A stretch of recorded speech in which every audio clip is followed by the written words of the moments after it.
Stop, arrêtez tout. Le marché de l'immobilier en ce moment, cata ou pas? Le zoom de l'immobilier, c'est maintenant. Mais avant de commencer, comme d'habitude, n'oubliez pas de vous abonner à notre chaîne YouTube. Et si à la fin de cette vidéo vous l'avez aimée, n'hésitez pas à cliquer sur j'aime, ce serait sympa.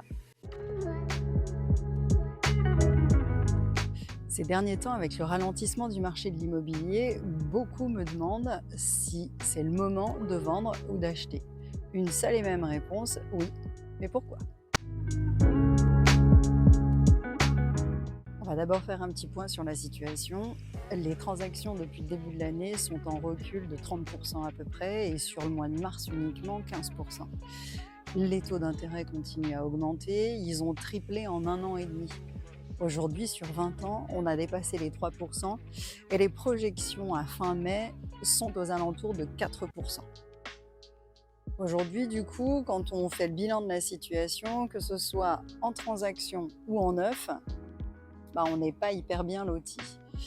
L'immobilier continue à être cher et le problème également des coûts de construction qui s'est envolé au moment de la guerre en Ukraine.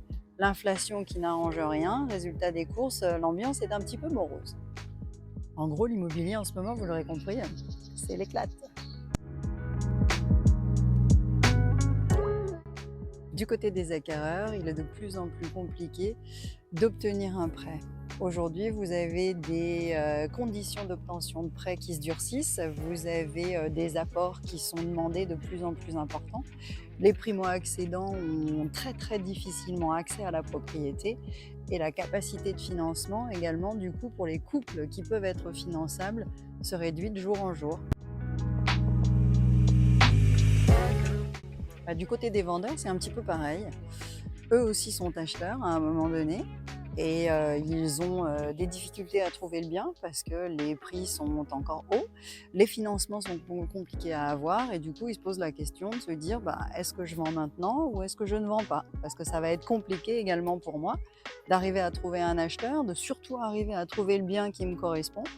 Et puis le financement n'est pas garanti. Les vendeurs pour le moment ne sont pas vraiment enclins à baisser leur prix et à revenir à des prix qui sont un petit peu plus dans la réalité. Donc c'est également une démarche intellectuelle à faire, de se dire ok, je vais être à un prix qui est un petit peu plus raisonnable par rapport au prix du marché actuel et j'arriverai plus facilement à trouver mon acheteur. Mais si je vends un petit peu moins cher, je vais racheter un petit peu moins cher également derrière. Donc ce sont les vases communicants. En conclusion, il faut bien se dire que les taux d'intérêt augmenteront toujours plus vite que le prix de l'immobilier va baisser. On n'est pas devant un krach immobilier aujourd'hui, on n'est pas devant une chute vertigineuse. On est en train d'opérer une baisse, mais une légère baisse, pour avoir des prix qui sont un petit peu plus dans la réalité.